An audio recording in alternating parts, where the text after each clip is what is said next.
Qui est Jésus? Bien sûr, on ne parle pas de Jonas Swangele. Non, calmez-vous. Ce n'est pas de ça qu'il s'agit. Ici, il s'agit du groupe gospel La Famille de Jésus qui vient nous rendre visite dans notre concept d'émission que vous connaissez tous, La Causerie. La Causerie est cette émission qui permet aux différents entrepreneurs et acteurs culturels de communiquer, de mieux communiquer sur eux afin que les gens sachent réellement ce qu'ils font. Donc restez connectés. On se retrouve tous derrière, après la pub, avec La Famille de Jésus. Il s'agit plus ou moins de Cristal et Élodie. Une famille composée de la maman, de la fille et du père qui est plus ou moins celui qui reçoit les chansons divinement dans le sang de l'agneau. On se dit comme ça la suite après la pub. Roulez! Foot à crédit, waouh! Achetez votre crédit Move ou Libertis par Airtel Money. Composez étoile 150, étoile 3, étoile 10, dièse, code commerce, FOOTA, montant, référence de votre numéro Move, iLibertis, mot de passe Airtel Money. Foot à crédit, waouh!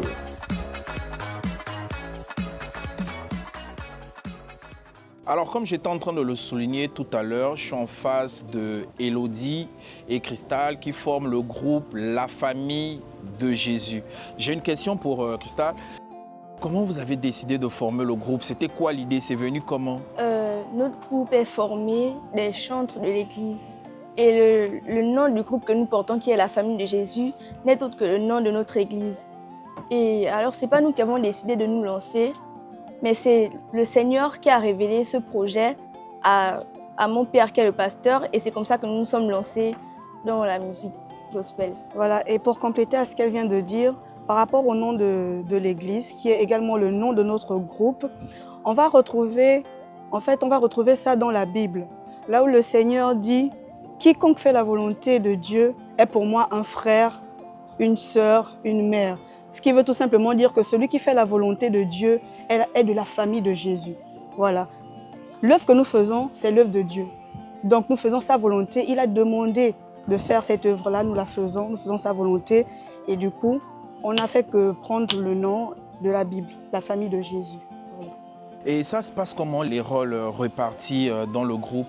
Déjà, il y a mon père qui est le pasteur, qui reçoit les chansons du Seigneur et les met par écrit.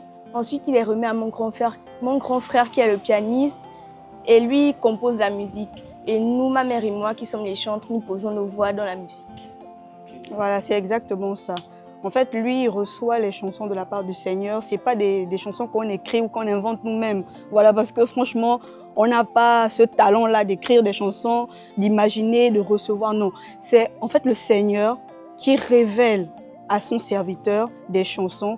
Bien sûr, nous aussi, nous recevons une ou deux chansons, mais la majorité des chansons, c'est le pasteur qui les reçoit. Il les met par écrit et après, nous, on fait le reste. Juste... Parlons de chansons. Actuellement, vous êtes sur un projet qui est en train de voir quasiment le jour dans 4 titres.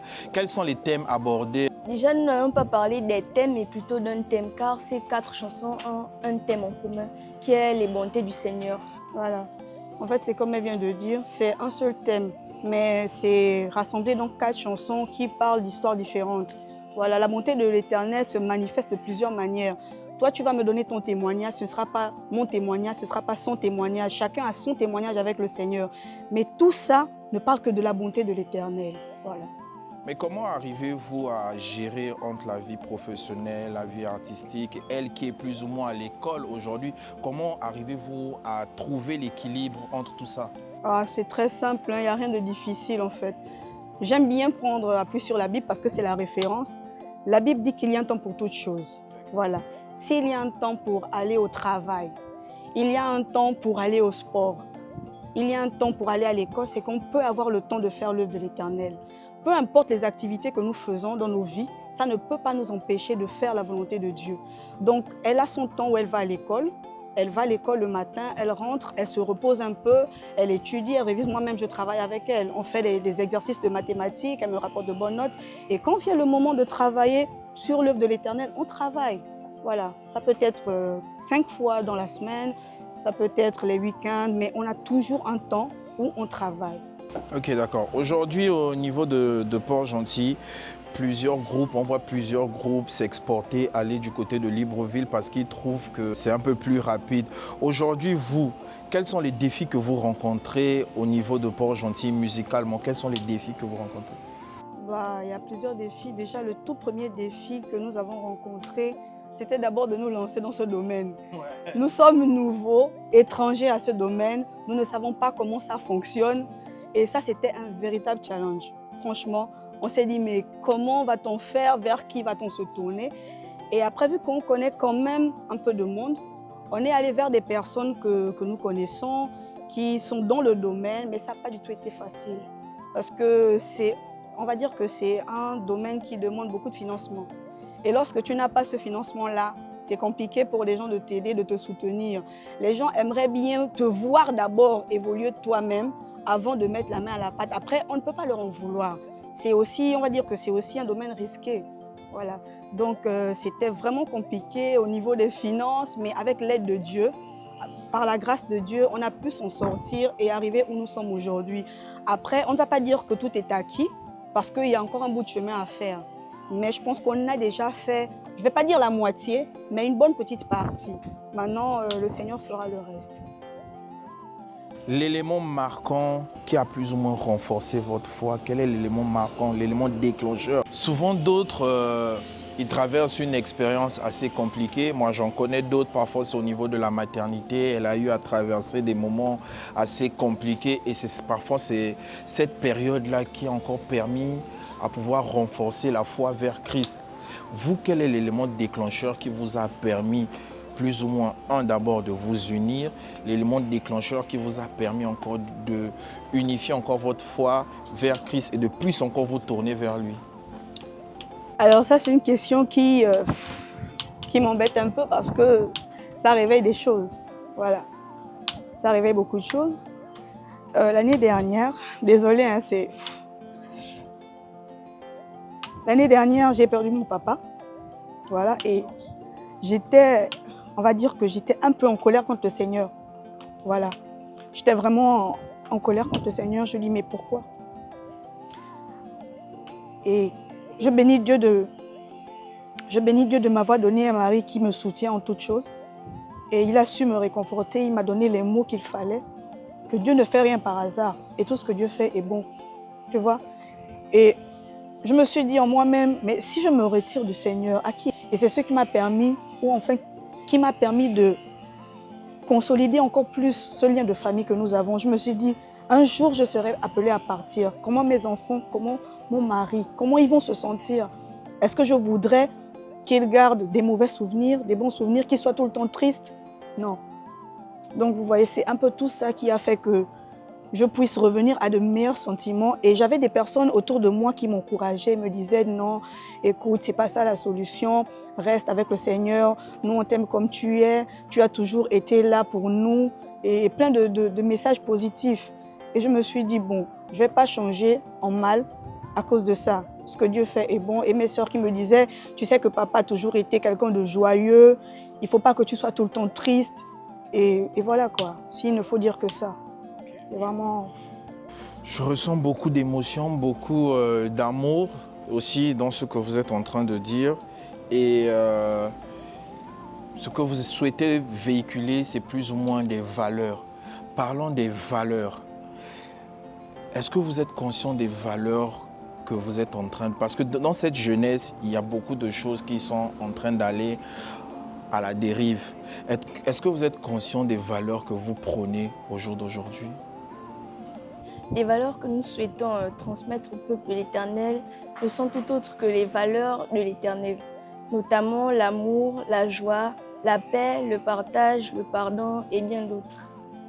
Mais quels sont les artistes qui vous ont plus ou moins influencé ou bien qui vous ont bercé dans ce... Parce qu'on ne se lève pas d'un bon matin et on dit bah, je vais faire le gospel et autres. Il y a forcément des artistes que vous aimez ou des artistes qui vous ont bercé. Quels sont ces artistes? Afin que le petit frère qui regarde peut-être aussi soit inspiré ou se sent un peu plus proche de vous à travers votre musique et aussi à travers ces artistes. Quels sont ces artistes qui vous ont plus ou moins bercé? Alors, comme on le disait au départ, franchement, ce projet il vient de l'Éternel, hein.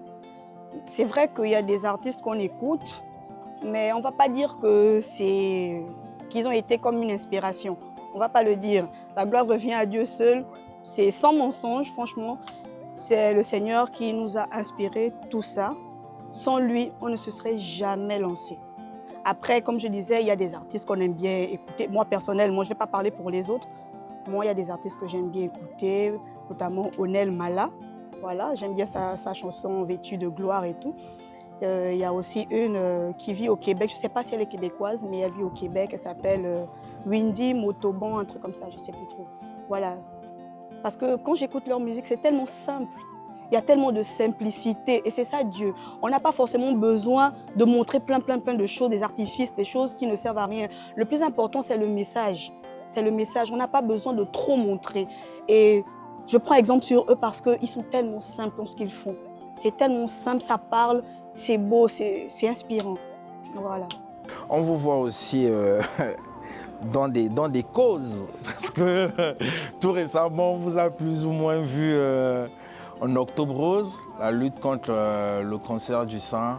Est-ce que vous pouvez déjà nous parler de cette expérience, comment ça a été la journée et pourquoi décider de participer? Est-ce que c'est pour une première ou bien vous avez plus ou moins l'habitude de participer aussi à ce genre d'événement?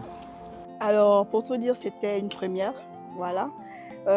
C'était pas la première fois que j'en entendais parler, mais j'avais pas trop le temps ou j'étais trop négligente, on va le dire. On était, bon, je vais dire j'étais le genre à dire ah non c'est bon, c'est les mêmes messages et tout. Mais franchement, j'étais agréablement surprise par le message de Madame Cathy. Et j'étais choquée d'apprendre que même les hommes peuvent être touchés par le cancer du sein. Ça a été dit ce jour-là. Voilà. Si on a participé, c'est parce que c'est une noble cause. Et franchement, c'est sans regret. Si c'était à refaire, on le referait bien. Est-ce que toi, tu as aimé parce que je t'ai vu un peu fatigué et autres. Est-ce que tu as aimé J'ai vraiment aimé cette journée. C'était bien. C'était bien. Oui. Donc, pour toutes les personnes qui regardent, tu les encouragerais à participer une prochaine fois? Oui, je les encourage vraiment à participer à ce genre d'événement. Vraiment, la sensibilisation était au rendez-vous. C'était vraiment... Les paroles m'ont personnellement touchée. Les paroles m'ont touchée parce que l'idée que moi, je me faisais, c'était pas ça en fait. Pour celui qui découvre aujourd'hui le groupe, pour celui qui vient par exemple de connaître le groupe, est-ce que vous pouvez lui parler des projets à venir? Qu'est-ce qui est en train d'arriver concrètement? Parce qu'on n'est pas là par hasard, on est là parce qu'il y a quelque chose qui est en train d'arriver. Alors qu'est-ce qui est en train d'arriver? Est-ce que c'est un clip? Est-ce que c'est un album? Qu'est-ce qui est en train d'arriver concrètement? Déjà là, on va essayer de préparer le premier clip. Voilà. On a un maxi single de 4 titres, comme on l'a souligné au début. Et pour le reste, bah, vous verrez. Okay. Vous verrez par la suite. Mais ce qui est sûr, c'est que personne ne sera déçu. D'accord. Des personnes à remercier afin de clôturer l'émission. Est-ce que tu as des personnes à remercier? Je veux plutôt remercier le Seigneur de nous avoir gardé tout ce temps, de nous avoir conduits jusqu'ici, de nous avoir protégés et d'avoir disposé encore nos cœurs dans ce projet. Des personnes à remercier? Bah, le Seigneur, d'abord en premier lieu, et puis nos parents aussi, parce que on va dire que ce sont les instruments par lesquels le Seigneur est passé pour que nous soyons là, sur la terre. Je veux aussi remercier mon époux, voilà, de ce projet. Et je veux aussi remercier toute la communauté chrétienne, tous ceux qui nous soutiennent, qui se sont abonnés lorsque nous avons ouvert notre page. Je veux remercier toutes les personnes qui ont participé au projet, comme Abdel Kardi, voilà, parce que c'est chez lui que nous enregistrons nos chansons. Voilà, parce que c'est chez lui que nous enregistrons nos chansons. C'est lui qui fait les arrangements et tout. Voilà, donc je veux remercier toutes les personnes qui nous soutiennent de près comme de loin. Et voilà, vraiment que Dieu vous bénisse pour votre œuvre. Nous, comme ça, on vous dit déjà merci. Passé dans notre émission intitulée La Causerie. La Causerie est cette émission qui permet aux différents entrepreneurs et acteurs culturels de mieux communiquer. On va remercier comme ça le Créateur, Dieu le Père. On va remercier notre sponsor officiel qui n'est que Fouta Crédit. On va remercier le cabinet vétérinaire Ciel qui nous soutient. On va remercier le Spa Mas. On va remercier MA Location. À la caméra, vous avez Ivan Wesley et Jojo Mike. On se dit comme ça, la suite au prochain numéro. Salut!